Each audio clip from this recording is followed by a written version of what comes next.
Shalom. First and foremost, call Halal Yamla, Yahweh, Ba'ashim Yahushai, Ba'ashim HaRachakwadash. Double honors to the apostles, the bishops, and the elders of Great Millstone that I learned this truth from, and also peace and salutations to the hopeful elect of the nation of Israel, scattered throughout the four corners of the earth. And I think I'm gonna pretty much title this video, "The blessing of Jacob proves that the heathen will not receive salvation." All right. And pretty much when you go into the blessing that was given to our forefather Jacob, right here in Genesis the 27th chapter. All right, Genesis 27, and I'm gonna start at verse 26. It says, "And his father Isaac said unto him, come near now, and kiss me, my son." Verse 27, "And he came near and kissed him, and he smelled the smell of his raiment, and blessed him, and said, See, the smell of my son is as the smell of a field which the Lord Yahweh hath blessed." Verse 28, it says, "Therefore Yahweh give thee of the dew of heaven, and the fatness of the earth, and plenty of corn and wine." All right, verse 29, "Let people serve thee, and nations bow down to thee. Be Lord over thy brethren, and let thy mother's son bow down to thee. Cursed be everyone that curseth thee, and blessed be he that blesseth thee." All right.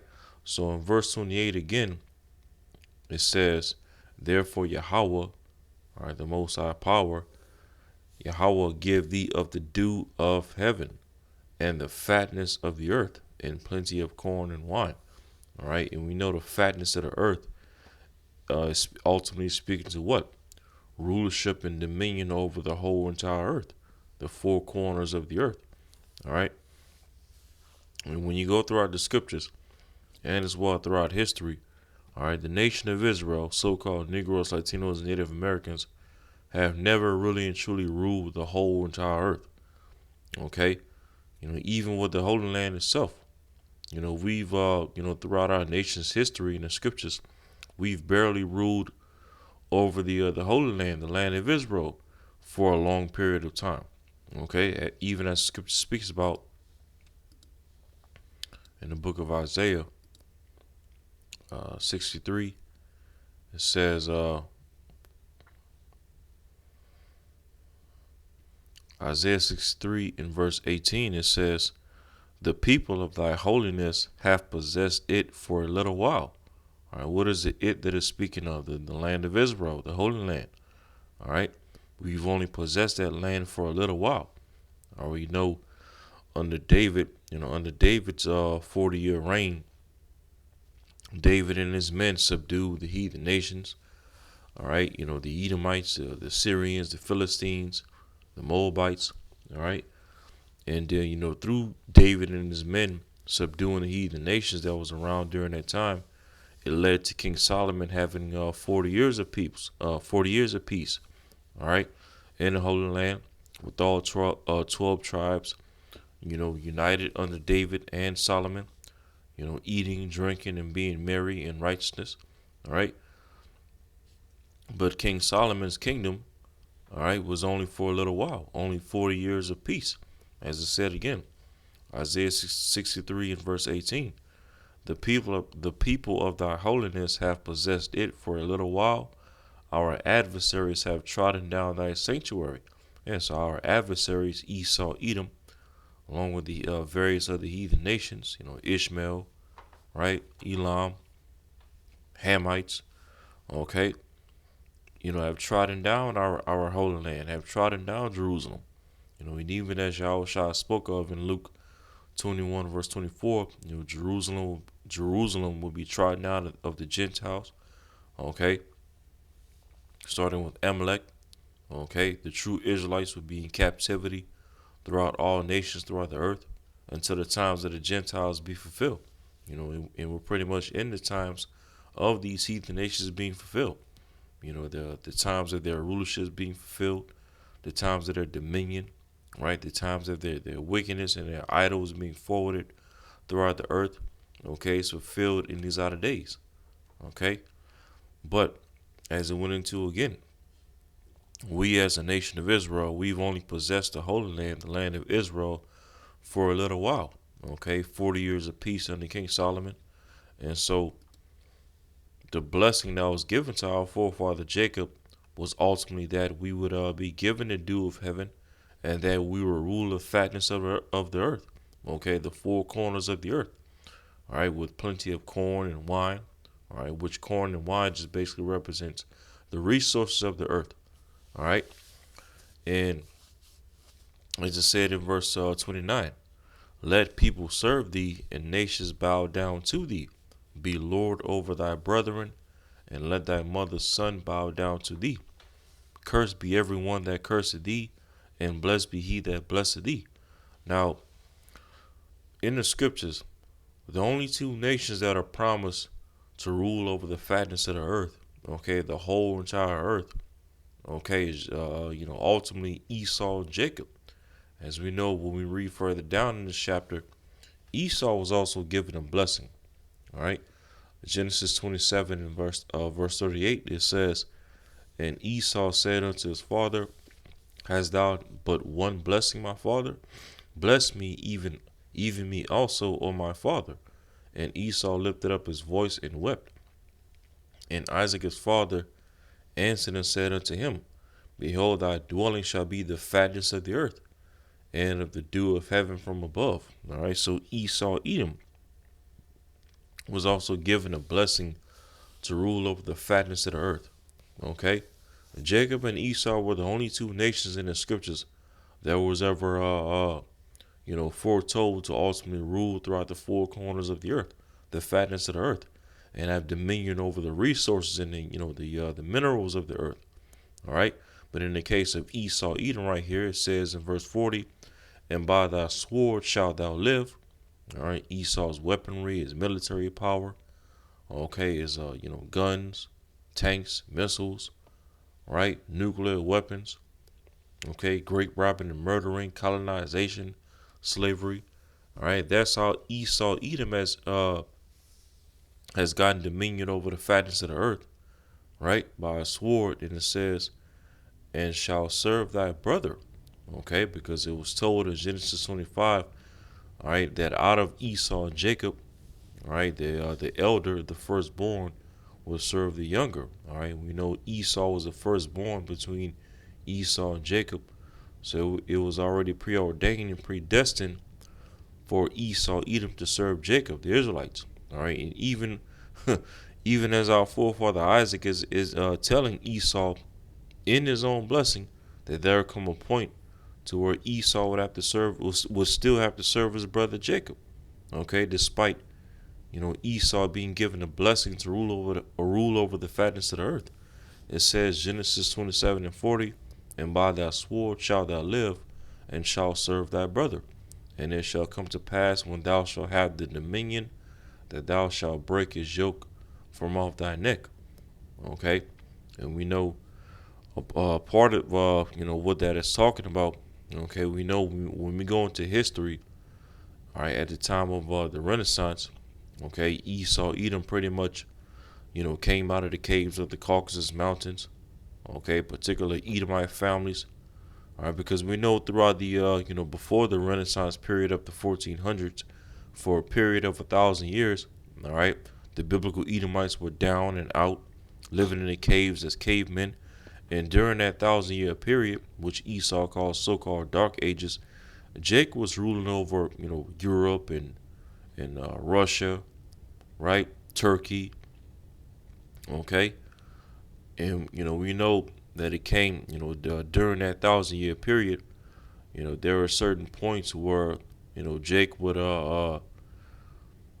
take certain Edomite families or Edomite women and whatnot, Edomites under their wing, okay, and be servants in their households, right? Raise these Edomites as servants in their households, show them how to bathe and clean themselves and eat clean foods, right? Have a proper diet, and then eventually at the time of the Renaissance, okay, towards the end of the Dark Ages, all right, when the Renaissance pretty much popped off during the 1400s, that's when you have particularly Edomite families, uprooting themselves under the dominion of Jake in certain parts of Europe.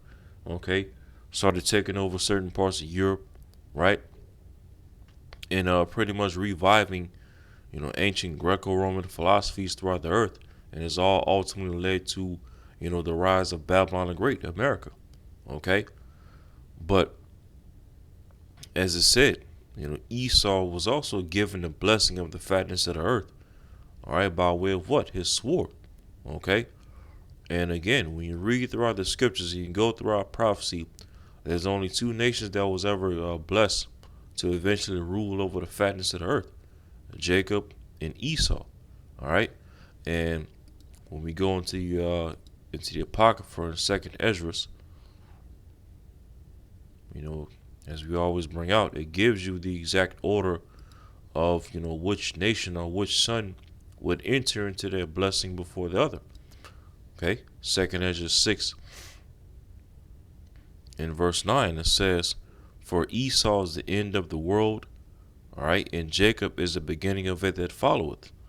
So the scriptures here in the Apocrypha clearly tells you what biblical nation of people will be ruling over the earth in his outer days. All right, Esau is the end of the world. Okay, and it will be Esau Edom here in his latter days. These latter days is when Esau would fulfill his blessing, ruling over the fatness of the earth by way of the sword. Okay, especially through the rulership of Babylon the Great, America. The U.S. military. All right, along with the rest of this beast system, NATO and the EU. Okay, this current beast system, America, NATO, the EU, along with the state of Israel, would fulfill Esau's blessing, ruling over the whole entire earth by way of warfare, okay, chemical warfare, biological warfare, all right, nuclear warfare, and so on and so forth. Waging war on people's minds, these different psyops and whatnot, these enchantments, okay, Esau's pharmakeia, all right, all these are part of Esau's sword that is used to gain dominion over the earth, along with, of course, colonization, great robbery and murder, slavery, corruption, theft, bribery. All right. But Esau will be the one to enter into his blessing first at the end of this current earth age. All right before the return of Hamashiach Yahushua. All right. And then, Jacob, as I said, Jacob is the beginning of it that followeth. Meaning what? That after Esau's kingdom would be taken down, all right, Babylon the Great, America, the state of Israel, this beast system, then Jacob would enter into his blessing, all right. And as we just read in the blessing of Jacob in Genesis 27 and verse 29, it says, "Let people serve thee, and nations bow down to thee." That's going into the blessing that was given to Jacob, all right. And it says, "And be Lord over thy brethren, and let thy mother's son bow down to thee." See that? So under Jacob's blessing, when Jacob is in power, it said nations are going to bow down and serve Jacob, all right, the 12 tribes of Israel, all right, and that Jacob, the Israelites, will be Lord over our brethren, our mother's son, which is who? Esau, Edom, okay? And so, we're looking at this, okay, this prophecy has not come to pass yet. All right, this prophecy, as we just went into in 2nd Esdras 6 and 9, is going to come to pass at the end of Esau's world, once Esau is taken down, okay, in the kingdom of heaven. All right, and so the fact that within Jacob's blessing itself, it entails nations and these heathen are going to serve us and bow down to us, starting with the tabernacles of Esau, Edom. Okay, then by default, that will show you that these heathen will not receive salvation in the kingdom of heaven. All right, they're not going to receive new bodies. They're not going to be brought into the new covenant. Okay, they're not going to be immortals. They're not going to be ruling in the kingdom of heaven. No, they're going to be ruled over in the kingdom. Okay, and as Yahushua said, as Yahushua told us in Revelation 2, Revelation chapter 2 and Verse 25, this is written in red letters right here. So this Yahweh Shai is speaking. He says, but that which ye have already, hold fast till I come. All right, and what is that we have already? Okay, us the hopeful elect. We have this truth, this wisdom, this testimony. All right, this understanding. And Yahweh Shah commanded us right here to hold fast till he come. To hold something fast, meaning what? To hold something firmly, to hold it to you securely.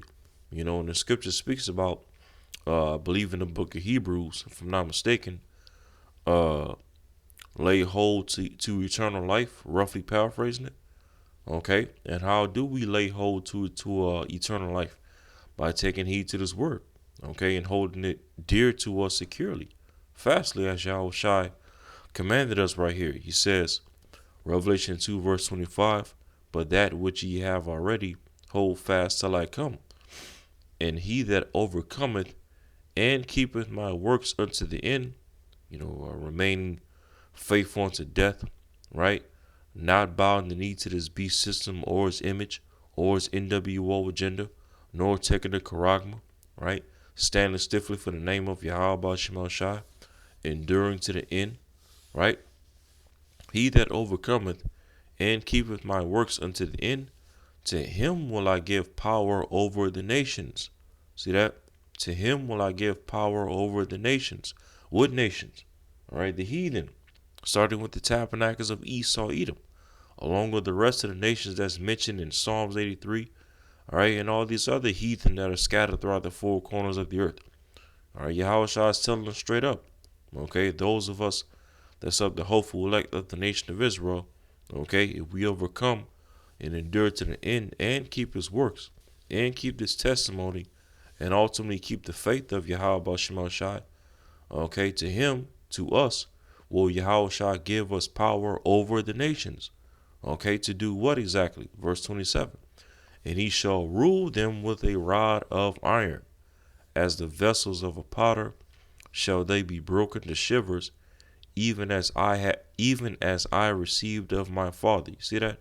So Yahweh Shah is going to give us Israelites, the hopeful elect, first and foremost, the power to rule over the nations with the rod of iron. Okay, what is that symbolic of? Okay, hardcore captivity, all right, hardcore brutal captivity upon the heathen nations. Okay, beating them down to powder, getting the heathen in order. Okay, tearing down their idols and their wicked inventions and their left hand practices and customs throughout the earth. Okay, tearing down their temples and their places of worship to their gods and their idols. All right, and completely beating them into submission. All right, just as the tabernacle of David did in the days of old. Completely subduing the heathen nations. Right, putting them in subjection and setting garrisons in their lands. When you go into Second Samuel the 8th chapter, King David put garrisons in the heathen's land, all right, and put them under subjection. Well, guess what? Yahweh Shah is going to give us the hopeful elect of the nation of Israel that same power all over again when he returns. Okay, just as he himself had received of the Father. And of course, when did Yahweh Shah receive this promise by the Most High? Okay, ruling over the heathen nations with a rod of iron. All right. Yep, in the book of Psalms.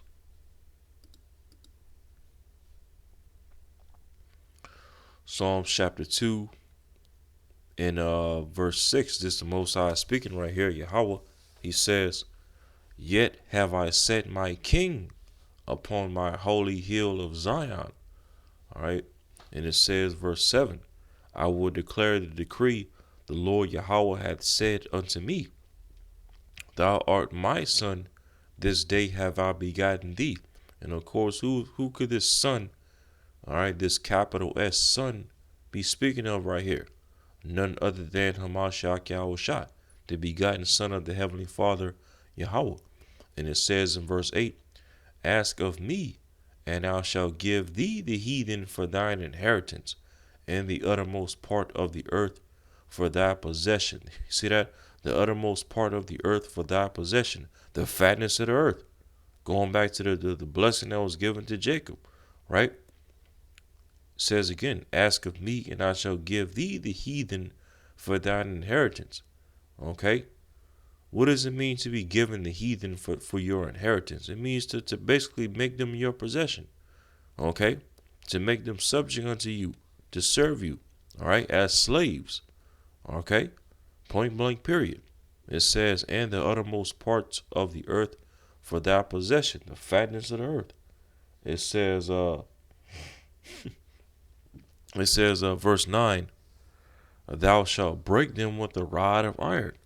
Thou shalt dash them in pieces like a potter's vessel. See that? So just as Yahushua was promised to, to rule over the nations, okay, for the heathen to be in his inheritance, and the uttermost part of the earth, the fatness of the earth, okay, to rule over the heathen with a rod of iron and dash them in pieces like the potter's vessel. Guess what? As we just read in Revelation 2, verse 25 on down, Yahweh also promised us, the hopeful elect of the nation of Israel, the same thing that was given to his father Yahweh. Okay, and all goes into being joint heirs with Yahweh Shai. Ruling over the nations with a rod of iron. Breaking them as a potter's vessel, and so on and so forth. Even as Yahweh Shai received of the Father. Okay, and as well receiving the uttermost part of the earth, the fatness of the earth. Okay, and so all this entails what? That the blessing that was given to our forefather Jacob is ultimately going to be fulfilled. Okay, it has not been fulfilled yet, but is going to be fulfilled, all right, in the kingdom of heaven. With Yahweh Shai being the top ruler in the kingdom of heaven. As a matter of fact, let's get Daniel. Daniel chapter 2 and verse 44. It says, and in the days of these kings shall the power of heaven set up a kingdom, all right, the kingdom of heaven, which shall never be destroyed, and the kingdom shall not be left to other people. What does it mean when it says the kingdom shall not be left to other people? It means no heathen will take part in the kingdom. No heathen will have an inheritance in the kingdom of heaven. Okay, the heathen are going to be put in subjection. Okay, be ruled over with a rod of iron in the kingdom of heaven. And it's only the nation of Israel, so-called Negroes, Latinos, Native Americans, starting with the 144,000, is going to be ruling as kings and priests in the kingdom of heaven. All right, directly under Yahweh Shai. It says, and the kingdom shall not be left to other people, but it shall break in pieces. All right, it shall break in pieces like a potter's vessel, and consume all these kingdoms, all right, the heathen nations, and it shall stand forever. See that? So hey, and again, this all ties back to the blessing that was given to Jacob.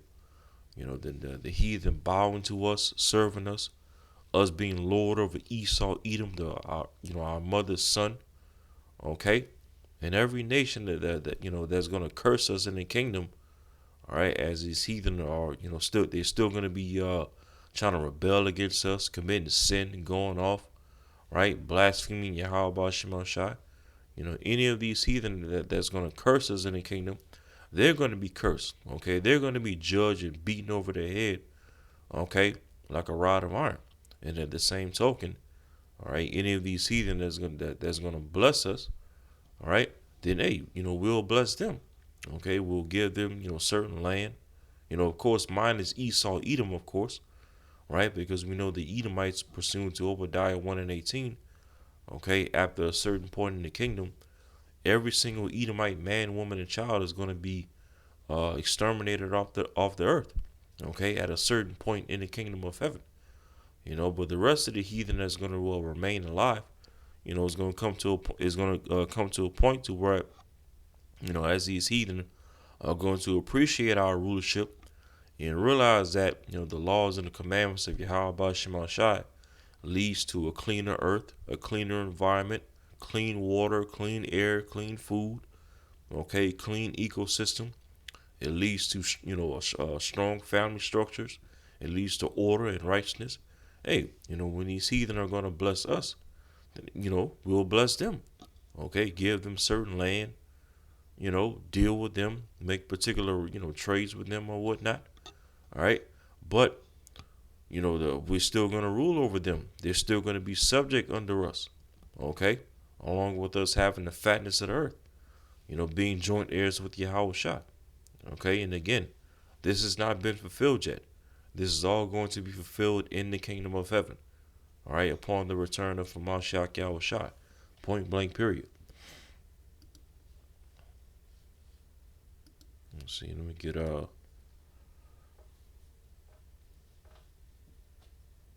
let's get Isaiah. Isaiah 2 and verse 2, it says, "And it shall come to pass in the last days that the mountain of the Lord Yahweh's house shall be established." Okay, the tabernacle of David, the governing body that's going to rule under Yahweh Shai in the kingdom. It says that the mountain of the Lord's house shall be established in the top of the mountains, all right, over all these different governments of the earth of these heathen. And it says, "And shall be exalted above the hills, and all nations shall flow unto it." Okay, verse 3, "And many people shall go and say, Come ye, and let us go up to the mountain of the Lord, to the house of the power of Jacob." Okay, the house of David, right? And it says, "And he will teach us of his ways," showing you that the heathen nations will not be in the new covenant.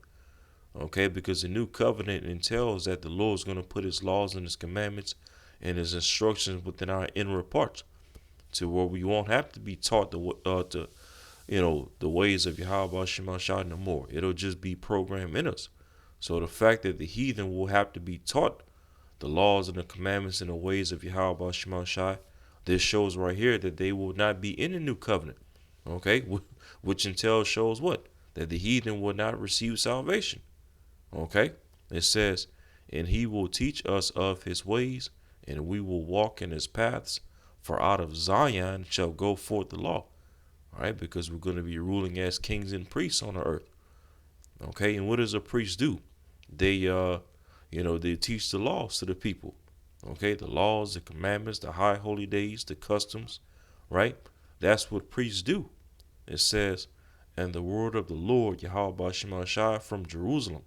Okay, because Jerusalem is going to serve as the headquarters of the kingdom of heaven. All right, it says, verse 4, "And he shall judge among the nations." Okay, and he shall judge among the nations, and shall rebuke many people, ruling over them with the rod of iron. It says, "And they shall beat their swords into plowshares, and their spears into pruning hooks." And basically, what is that speaking about? How we're going to turn all the weapons, all the weaponry and the technology and the pseudoscience of these heathen. Okay, we're going to destroy all their weapons. All right, and put these heathen to work. Working in the fields, serving us, being our slaves.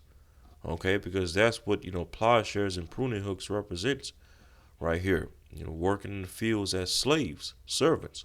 It says, "Nation shall not lift up sword against nation, neither shall they learn war anymore." And this prophecy has not been fulfilled yet, because clearly we see wars and rumors of war happening throughout the earth in these latter days. Okay, which is a major sign of the return of Yahweh Shai, right?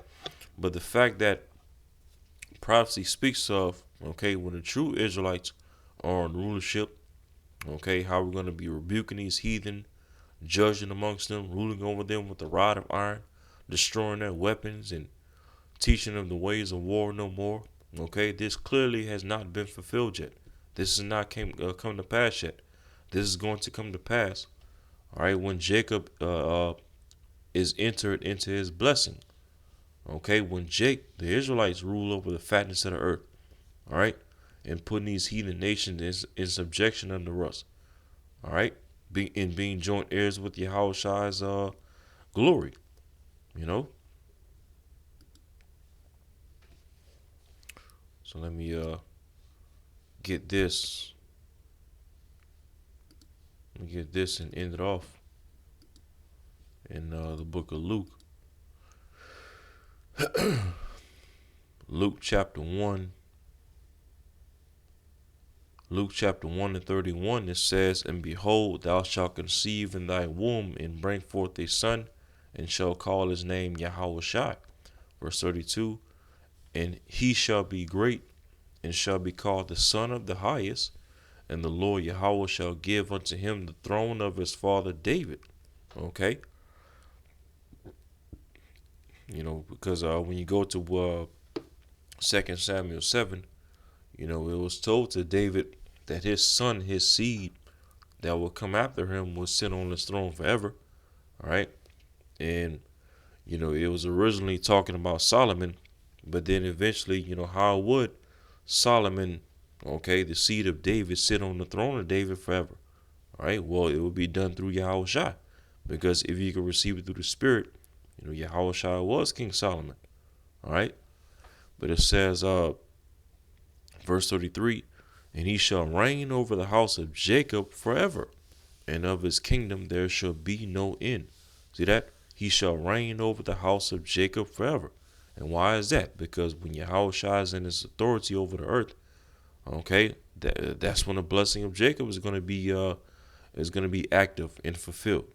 All right, and as it said, and of his kingdom, the kingdom of heaven, there shall be no end. Okay, it's going to be an eternal kingdom. Eternally ruling over the heathen. Okay, putting the heathen in subjection under us, bowing to us, serving us, right? But it's all going to be done in righteousness.